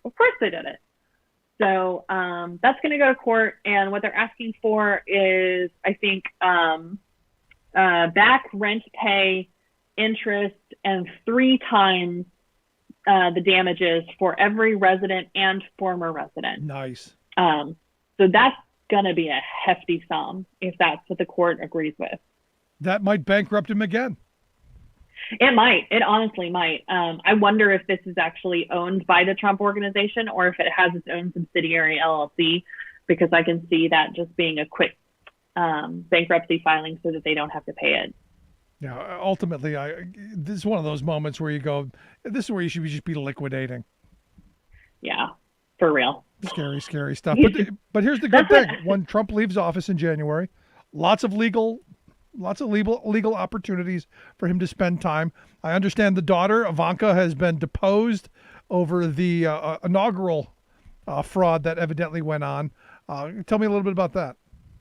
Oops. It turns out they, so Ivanka tried to say, oh, we need to give everybody a fair market rate, except that for some reason, whenever people were trying to, nonprofits and political organizations were trying to rent spaces in the Trump Hotel, they were being upcharged by like 34% than what the normal fee is. And so this idea that, no, we offered a fair market rate, it's like, you really can't lie about these numbers. They upcharged 34%. Why did they do it just during this time period? And obviously it's because it was the inauguration, right, and they wanted to make more money off of it. So Ivanka tried to spin this whole thing saying, well, I told them to make it a fair market rate. It's like, that's not your defense. Like, that's not a good defense here. Your defense should be about why they didn't charge a fair market rate. It doesn't matter what you told them or what you said in an email to try and cover for yourself. The reality is you broke the law and now you're being investigated for it. And you had to answer questions for 5 hours to the Attorney General of Washington, D.C. So, any chance they go to jail over this? Probably not. It would probably just be a really hefty fine. I honestly don't anticipate they're going to even own this hotel for much longer. And it'll be sold off to whoever else wants to buy it. And then hopefully, bless the poor people of the FBI, can move back out to the suburbs and get rid of that property. Because I have a lot of listeners who they're really hoping and betting on Trump and the whole clan, being residents of the Gray Bar Hotel, wearing nice pinstripes with shiny bracelets. Do you see that happening? I really don't know. I think that has been a big conversation with a lot of folks about who know a hell of a lot more than I do. I think a lot of these financial crimes are going to end up being mostly fines. Some of the bank fraud in New York, that may end up being something that either, I can see a probation thing or something like that happening. And it really just depends on what the Biden Justice Department does. There are a couple of former prosecutors who said, under normal circumstances, you could probably walk away and be like, this is not a big deal. For Trump, I don't think that that's possible. It's my mindset, and this is where I hope I'm wrong, because there are always a number of times where I hope I'm wrong. I don't see them prosecuting him. I don't see him spending a day in jail. Some fines, some settlements, some quiet stuff. I just don't see them locking anybody up, because rich people don't go to jail in this country, even people who pretend to be rich. I don't know if he would necessarily go to jail, but I think the main thing that I think it was Glenn Kirshner said, former prosecutor explained that if you don't prosecute Trump, especially for the effort that he put forth to try and obstruct justice during the Mueller investigation, you're really nullifying the entire special counsel's office. Yep. you're making it totally pointless. But we So didn't. it's We one of didn't go those after. We didn't go after W. Bush for the lies that got us into a war. We didn't go after anybody who crashed the economy during the Wall Street collapse. And I just don't see us doing it now. But I hope I am wrong. Yeah, I hope so. Anyway, I love the shirt by Don with the Union Bug. Good on you. But as always, Sarah, I appreciate the time. Always fun talking with you. Thank you. Have a great weekend. Our good friend Sarah Burris, Raw Story. Make sure you check out her work. They do fantastic work over there. Quick break. Right back. Stick around. You're listening to The Rick Smith Show for working people on the talk.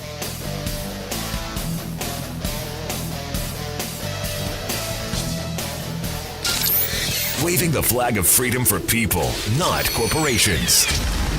Rick Smith.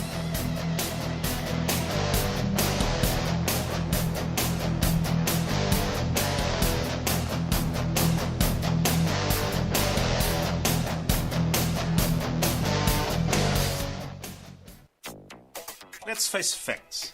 The state of our planet is broken. Humanity is waging war on nature, warns United Nations, and should knock it off. Microplastic pollution found on Mount Everest. ExxonMobil announces massive cuts in spending and value. Plus, be on the right side of history, be part of the solution we must collectively deliver for the next generation. New Zealand declares a climate emergency. All of those emergencies and more straight ahead. From BradBlog.com, I'm Brad Friedman. And I'm Desi Doyen. Stand by for 6 minutes of independent green news, politics, analysis, and snarky comment. One woman said, given the president's claims of vast voter fraud, what's the point? So his voters have finally started following the president's logic. Wait a second. If the election is rigged, why should I donate? Why should I even vote? Well, there's one thing I can always believe in. Windmills cause cancer. This is your Green News Report. Okay, Desi Doyen, the United Nations is telling us yet again that the planet is in trouble. Will we listen this time? Oh, who knows? But yes, that is what the United Nations said. Humans are waging war on nature, and governments must act swiftly and decisively to protect our only life support system. That's according to the United Nations annual State of the Planet report released this week. UN Secretary General Antonio Guterres on Wednesday laid out in stark terms the damage that humans have already inflicted on the environment on a planetary scale, from decimating animal and plant life, to pollution, to the destabilizing effects of man-made climate change, with increasingly apocalyptic fires, floods, and storms on every continent. Let's face facts. The state of our planet is broken. Humanity is waging war on nature. This is suicidal. Nature always strikes back, and is doing so with gathering force and fury. Fakest accent I've ever heard. The UN chief announced that the UN's central objective next year will be to build a global coalition to cut greenhouse gas emissions to net zero by 2050, including putting a price on emissions, ending fossil fuel subsidies, and taxing polluters.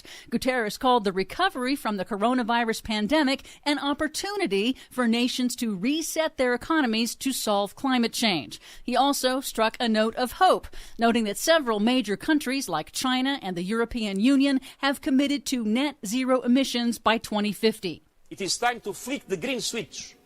We have a chance not simply to reset the world economy, but to transform it. I firmly believe that 2021 can be a new kind of leap year, the year of a quantum leap towards carbon neutrality. And speaking of pollution, microplastic pollution has been found near the summit of Mount Everest. Microplastics were found in all snow samples collected from 11 locations gathered near the peak of the planet's tallest mountain. Those are tiny fibers of plastic that researchers say most likely came from clothing and equipment used by mountaineers. The study confirms that humans are now known to have spread plastic pollution to the deepest trenches of the world's oceans and to its highest peaks. Also this week, ExxonMobil announced a stunning write-down of as much as $20 billion in assets in the fourth quarter and cuts to its spending over the next 5 years in what energy analysts called an acknowledgement that its investments in natural gas have not been as profitable as expected due to the collapse in energy prices. Over the past 5 years, ExxonMobil stock has declined by half, while the Dow Jones went up more than 60%. So the world's most profitable corporation, ExxonMobil, is not even close to the most profitable anymore. Correct. Sad. Wyoming's largest coal company, Peabody Energy, announced plans this week to eliminate health care benefits for many of its retired miners to save on costs. Peabody has lost 95% of its stock value in the last 5 years due to the global decline in coal use amid the shift to cleaner, cheaper natural gas and renewables. Finally, New Zealand this week joined 32 other developed countries in declaring a climate emergency. In Parliament, Prime Minister Jacinda Ardern pledged that all government operations would be carbon neutral by 2025, just 5 years from now. 2025? Yep. We must get our own house in order. How can we stand and take a leadership position amongst the private sector unless we take the same action that we expect of them? This declaration is an acknowledgement of the next generation, an acknowledgement of the burden that they will carry if we do not get this right and if we do not take action now. Second fakest accent I've ever heard. For much more on all of these stories and the ones we couldn't get to today, please check out our website at greennews.bradblog.com. Don't forget you can download our reports anytime via Stitcher, TuneIn, Apple, or Google Podcasts. Find, follow, and share us planet-wide on the Facebooks and the Twitters at Green News Report.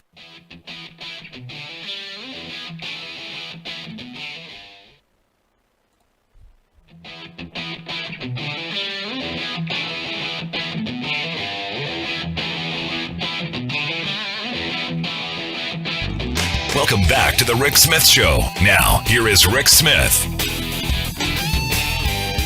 So some interesting news yesterday that I got to tell you, I'm very happy about. You know, Joe Biden came out and said, look, they're not immediately going to remove the tariffs off China. Now, look, you may remember, and I've said this consistently since Donald Trump came out with the tariff idea. I am not against tariffs, never have been. I don't believe it should be the only club in the bag, but it's something you've got to use. The thing I like about what Biden is saying is we're going to take a look at it and we're going to use it as part of a more comprehensive strategy, which again, if you listen to what I've been saying for the last couple of years, is exactly what we should have been doing all along. I'm here to share some thoughts on maybe what that might look like and how the Biden administration can move forward on their Build Back Better plan. I've asked our good friend Scott Paul to come back and talk with us. Scott is the president of the Alliance for American Manufacturing, AmericanManufacturing.org. Scott, thanks for taking time for us. You bet, Rick. It's great to be with you. So, I'm looking at this statement on the tariffs. Are you surprised that, because a lot of people were saying immediately the tariffs are gone and Joe Biden's in China's pocket and he's going to do anything they want. You surprised by it? I'm not surprised. It's very consistent with what he was saying throughout the campaign, which is, on the one hand, there was a criticism of the result of Trump's trade policies because they didn't produce a manufacturing renaissance. They produced a temporary booster for steel, but that was lost and squandered. And they didn't fundamentally change our trade deficit. They didn't create manufacturing jobs. That said, if you take those tariffs off, it could do a lot of damage to domestic industry. And so I think what Biden has been saying himself very consistently is that while he's certainly not a Trump, he's also not going to take the tariffs away. And he's going to focus on a couple of things. One is investing here at home to making sure we are more competitive on a level playing field. And number two, making sure there is a level playing field. And as Rick, as you mentioned, tariffs may be part of that, but he's also going to look at a broader strategy, which includes enlisting our allies who also face this competition from the Chinese government and saying to them, look, guys, we got to work together. And if we do that, we're going to have a bigger impact, and we can produce the change in China that I think we all want to see. And we're stronger with a united front. Like if you have 50% of the global economy that's looking at China saying you got to reform versus the United States as an outlier, it actually does play a more significant role. And so I'm not surprised. I was surprised, I will say this, the way in which he delivered it to Tom Friedman, who, as you and I both know, is a New York Times columnist who is not friendly on these issues. And so in a way, he was speaking kind of truth to establishment power on some of these issues and saying definitively what his framework was once he's inaugurated. Yeah, I guess the first question I've got: do we have any allies left? I mean, will there be anybody on the other side of this? And I know the answer is yes, we do. But you know, we've kind of beat them up over the last couple of years. This might be a good opportunity to bring everybody back together. Yeah, Rick, you're right. I mean, the Section 301 tariffs are specifically geared at China, and so obviously our allies don't care nearly as much about those. But what they do care about are the steel and aluminum tariffs, which many of them face. We don't have steel and aluminum tariffs in place right now on Australia, Canada, and Mexico, so they can't really complain about that. But certainly with respect to the EU, we do have quotas on Korean steel. Some others that might think about joining us. I think we do have to try to find a way to mend fences, but also say we expect some fair behavior from you, because our steel market in particular, unless those tariffs are up, is the one that always gets dumped on, both literally and figuratively. We have more import penetration into our steel market than any other industrial democracy. And so if we were to take those tariffs away, it would, I think, negatively impact the steel industry. And our allies need to understand that and say, look, until we push back on China in a united front and get them to reduce their steel production, we're going to be faced with this situation. So let's get this resolved quickly. But Rick, the other thing that goes completely outside of the trade policy on this is that I imagine that our allies are going to trust Joe Biden a lot more than they trust Donald Trump as being a fair dealer and someone who views them as partners rather than views them, as Trump did in many ways, as being worse than Putin or Xi Jinping or the North Korean dictator, because he seemed to be on friendlier terms with them than he did with, say, Macron or Angela Merkel. And so I think you'll see a change there that will work to our benefit. Yeah, I hope so. But there's also the thought of the potential in 4 years of Donald Trump coming back. So if you're one of our allies who are still around, isn't that playing kind of in the back of your mind that we as a country didn't completely throw aside the Trump the Trump virus, if you will? Well, I imagine, without putting on a partisan hat here, that they're going to want Joe Biden to be successful. So it's in their interest, and it's in the interest of global stability and rebuilding an alliance of democracies, and understanding that together we face some very serious threats, not only from climate change, but also from the rise of authoritarianism and that projects way beyond its borders, from China and from Russia as well. And so I do think that that sure, there's always going to be that consideration, but I imagine they were also feeling that way in the Trump administration. Like, let's just ride this out, right, and let's get out on the other side. Now, the reason I ask that is because I think we're in a moment that maybe there's something positive that could come out of the Trump disaster over the last 4 years, and that we remake what manufacturing globally looks like. We remake trade policies to pursue what I've always wanted, which is domestic production, domestic consumption, and trade the things that you cannot produce. Do you see that as something of a possibility, that maybe we redo the trade regime that's happened over the last 40 years that really has not worked for the American worker? And I argue it's the reason we have such division in this country today. Yeah. Yeah, I think you're right about that. And I don't yet know the answer to that question of what Biden's overall approach is going to be, because there are a lot of things to consider in the trade frame. There's the existing China deal, there are the tariffs, there's the possibility of negotiating new trade agreements with, say, the United Kingdom or the EU. There's implementing the renegotiated NAFTA, the USMCA. There's the WTO, which is a shambles, and what to do about that.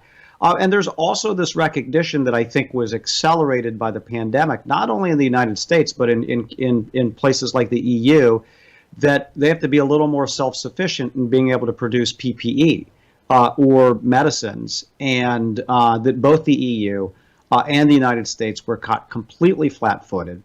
And so I think that in the EU, they're certainly understanding, well, they're going to talk about free trade, and they're going to want free trade, that they also want to develop their own capacity to do that, which I think is perfectly fine. I think they should, and not depend on Asia. I think that we need to have the same mindset. And it's not meaning that we're protectionist and we're putting up walls, but it's just understanding that, yes, we want to pursue trade. We want to support it on level terms. We want to do it in a way that's going to lift workers up, rather than having them compete against each other in a race to the bottom, or a way in which we bring about more environmental destruction. But also understanding that we have a national security interest and an imperative, and we've let that slide. And we do have to be able to make our own PPE. If we want an electric vehicle revolution, it needs to be made in America. We not only have to say we're going to have all these electric cars, we have to actually make them and have a policy that gets us there. Otherwise, we really will be left behind. And, even though Trump's stated goal was to, bring those manufacturing jobs back and bring the trade deficit down, the opposite has happened. We've lost manufacturing jobs. Our trade deficit is higher, and we're still incredibly dependent on foreign suppliers for our masks. All you have to do is Google or look anywhere for a lot of these N95s or masks. And there are some that are made in the United States, but the vast majority are still coming from China, which raises issues about supply, quality, all of that stuff. And so we really have to get with it. And my hope is that, Donald Trump talked about this, did a few things that were high profile but had a limited impact. I'm hoping that Joe Biden will put in the tough work to do the domestic investments that we need, and also to have a thoughtful strategy that, Rick, as you mentioned, may include tariffs, but includes a broad range of measures as well, because tariffs alone, they're not going to get it done. Yeah. So let me ask you this, because I'm all there with you with the idea of we need to be manufacturing our own PPE. We need to be on the front end of the next generation of automobiles. How do you do that with a free trade mantra? How do you do that with this, what we've been sold the last 40 years of open borders for trade and open borders for the flow of capital across borders, but not people? How does that go forward without major intellectual reform? Yeah, it's going to take a significant overhaul. There is no question about that, and it's got to be more than about like $1 billion tax break. Obviously, that's not going to be a game changer, but there is a path forward, and I'll tell you how I see how it works. Part of it involves procurement and leveraging the power of state and federal governments to say our vehicle fleets are going to be made in America and they're going to be electrical or something like that, and that creates a significant amount of demand. The other way to do that is are significant investments in our own innovation, in our own training, and in our own manufacturing capabilities. And yes, you can do that through grants. You can do that through more permanent tax features, but ones that aren't just broad corporate tax cuts that end up going back to shareholders but don't benefit workers or production in the United States. And so you need part of that. You do need to aggressively push back on the closed markets and the subsidies in China. And I'm thinking in particular of the electric bus maker BYD, which is a Chinese company with very close ties to the Chinese government. They have a home market that's capped. In Shenzhen, which is in a massive city, they basically have 95% of the electric buses, the electric taxis, the electric cars. They have their own home market that is protected. And it allows them to come into the United States and other places and sell stuff that is like dirt cheap. and those kinds of subsidies that they get at home. We got to stop that. Otherwise, it's going to spill over and impact the types of investment we see. And part of it is leadership.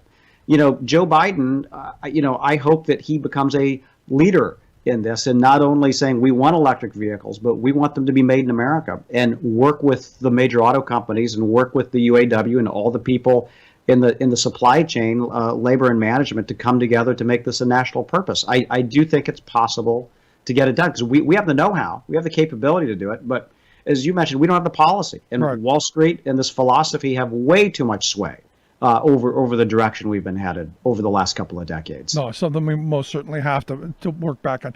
Now, obviously, the transition is finally happening. We're starting to see some of the names coming out of people that Biden's appointing to key positions.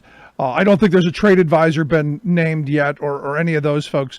No labor secretary or anything. So limited number of folks to talk about on that. So far, though, what do you think of the people that he's brought forth? If you look at Twitter, it's Joe Biden sold his soul to the devil.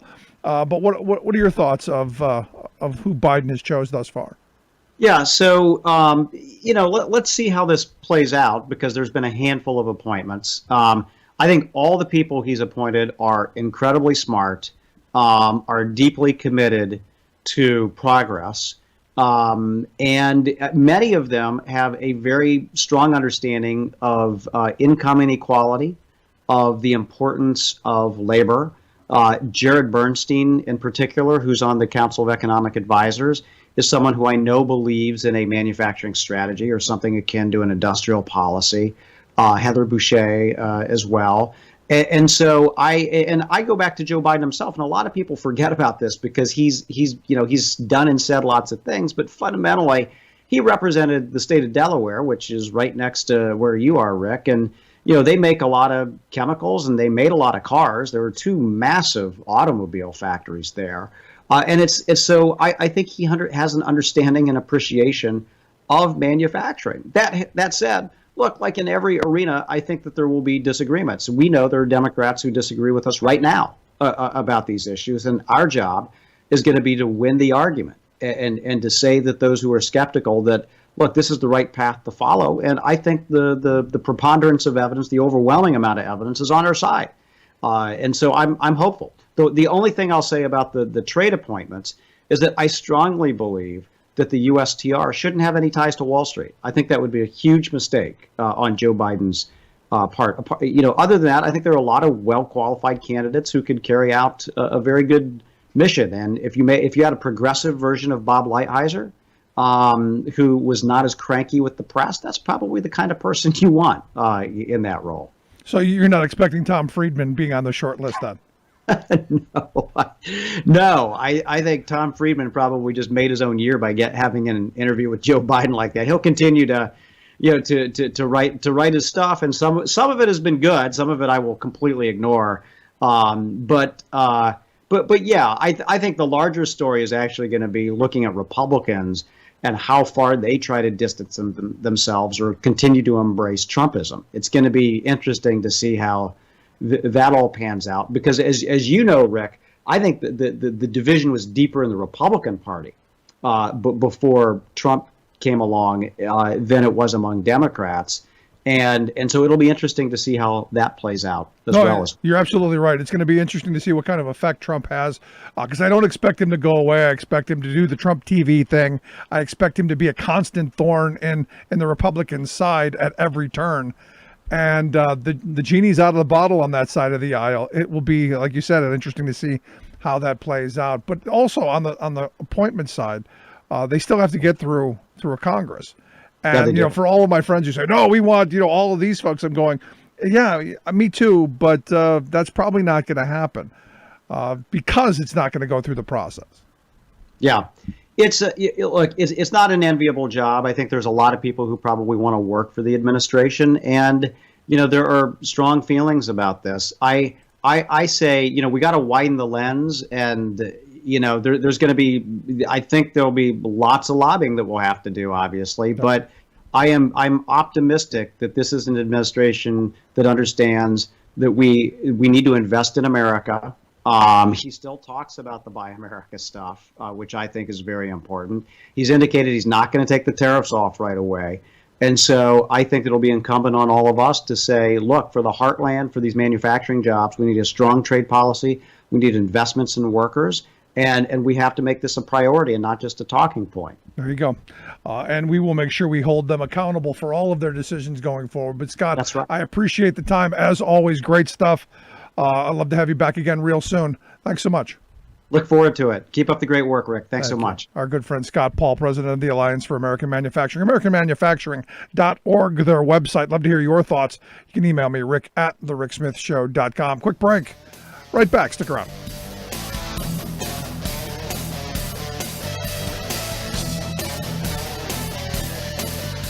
The Rick Smith Show, where working people come to talk.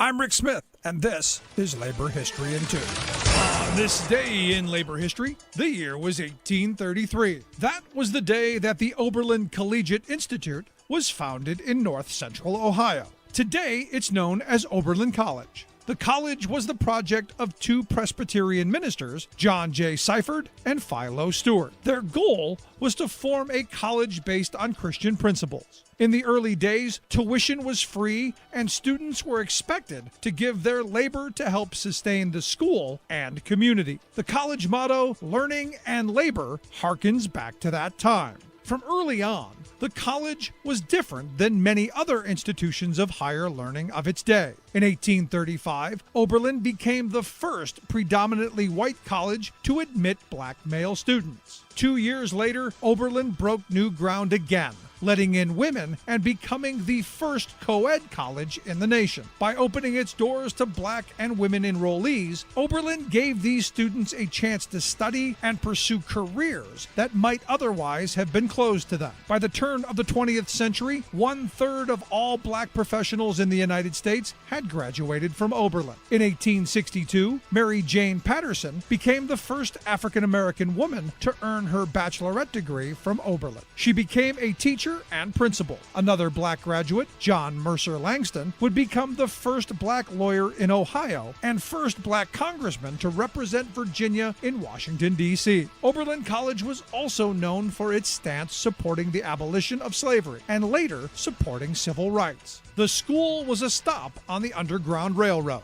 which helped enslaved people escape into freedom to Canada. And to this day, the Oberlin community is still on the cutting edge of opportunity and change. Like what you hear? Check out more at laborhistoryin2.com.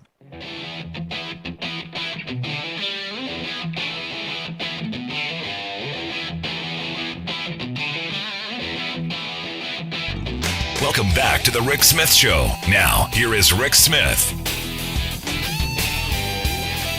Real quick before we wrap up, someone asked on the Twitters, why is China in the WTO? And this again goes back to the late 90s, Bill Clinton and the Republicans in the House of Representatives. If you remember back then, China was given permanent normal trade relation status. Back spring of 2000, actually, if I remember it was. And that was basically a full-throated endorsement to the WTO to allow China in. Now, China, as of this past year, is one of 164 members of the WTO. The whole idea of the World Trade Organization is that you get all of these people in to open up barriers so that we don't have tariffs and we don't have trade borders, and that we can freely trade with each other. The problem is it's a unanimous body, so good luck trying to enforce people who are always breaking the rules. And as I said, I'm not against the idea of using tariffs. It is a club in the bag. It's not the only club, but it is one, and I'm in favor of using tariffs when part of a bigger strategy. For those people who say, well, just making Chinese goods more expensive, I'm actually okay with that because we should be making them here. The fact that they're artificially cheap is a result of them cheating on their currency, using basically slave labor, destroying our environment, having virtually no labor laws to speak of whatsoever, and hollowing out the American manufacturing base. So not buying the Crimea River, it's cheaper stuff because it's just crappier stuff. But that's just my view. I'd love to hear yours. You can email me, rick@thericksmithshow.com. If you missed any of today's program, thericksmithshow.com is where you get the podcast. The Rick Smith Show app on the smartphone. Take the program on the go, wherever you go. And like I said, as always, you can email me, rick@thericksmithshow.com. Thanks so much for being here. We'll see you back here next time.